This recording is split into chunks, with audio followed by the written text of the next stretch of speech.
Isto pode non ter sentido para moita xente, pero para a xente que a min me ve, sí que vai ter sentido. Estaba escoitando, era unha reflexión a conto de algo que dixo Dostoyevsky, que era que, como a predecindo o futuro, que as persoas intelixentes íaselles prohibir pensar. E, evidentemente, ninguén nos prohibiu pensar. O algoritmo sí que, sen ben non nos prohíbe, sí que ensalza a repetición de cousas superficiais que caben nun minuto. De algunha forma, silencianse as voces máis críticas. Epicteto, que é un dos estoicos que a min menos me gustan, porque é demasiado idealista, e teño que logo facer eu a miña epictetada de dicir, bueno, eu vou non usar para a vida así. Dixo, si sientes unha sincera inclinación hacia la filosofía, prepárate para que, desde el principio, la multitud se ría, te desprecie y te diga, de repente se ha convertido en filósofo y ¿de dónde sale esa mirada arrogante? Por tu parte, no cultives un aspecto altanero, apégate con firmeza a lo que parece ser lo mejor, como si los dioses te hubieran concedido ese puesto en particular. Y recuerda que, si eres persistente, los mismos que te ridiculizaban acabarán admirándote. Pero si cedes ante ellos, caerás en el ridículo por partida doble. O algoritmo aplaude a ignorancia, o mediocre e o superficial. E proíbe, como dicía Dostoyevsky, aquilo que é máis elaborado, máis pensamento humano, máis crítico. Pero se persistes,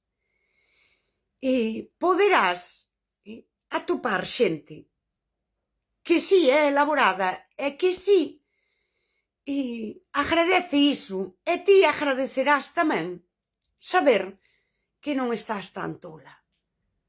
Porque é unha realidade que hoxe a rede pode servir para non deixarte comer, porque nun nivel local pode ser realmente difícil creer en ti e seguir sendo fiel a ti. Ao mesmo tempo, eu creo,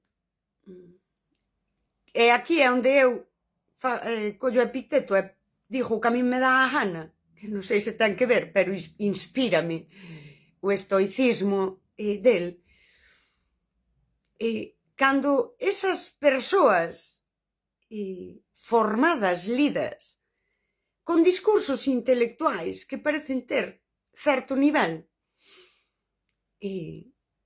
volvo a traer a Maquiavelo, creen que ti tamén estás facendo trampa, que o teu tamén é un discurso superficial. Xogan como se ti non foses esa persoa íntegra, crítica, coherente, con virtud. Eles levan a de Epicteto. Queren amosar esa inclinación á filosofía, mais só, tal como hoxe, se premia. E baten con ter que verse, sí, como a unha farsa, como a un fraude. Non para ninguén, porque a sociedade e o algoritmo compra iso, senón para si mesmos. E isto provoca seino, sen estar nas mentes desas persoas, un terrible vacío existencial. Que é o que dá nese nihilismo que podemos ver hoxe. Vale, eu son unha farsa, son un fraude, mais aí todo o mundo está facendo trampa. Eu non podo facer nada. Si? Píllase por onde vou. Ese nihilismo. Logo, e agora traio a Zizek, esa ignorancia organizada, e agora traio a Benjamin. Vamos a ir aí fora, berrar consignas, silenciar as nosas voces, porque sei que todo isto é mentira, e ata eu son unha mentira. E vamos desfrutar o tempo que poidamos deste camiño cara á destrucción, neste caso, do pensamento fondo, do pensamento humano, da autorrealización humana. Se algo aprendín no mundo empresarial, no mundo dos negocios e no mundo do marketing, é que o capitalismo soubo traducir toda a filosofía a algo que sirva ao sistema e sexa productivo. Frases que eu mesma usei en campañas, non? E sobre todo na formación de persoal que entra a nosa compañía. Non hai nada que poida deter a unha persoa que quere triunfar. Algo tan humano. A unha persoa que quere un mundo mellor, que quere ser mellor, que quere autorrealizarse como ser humano.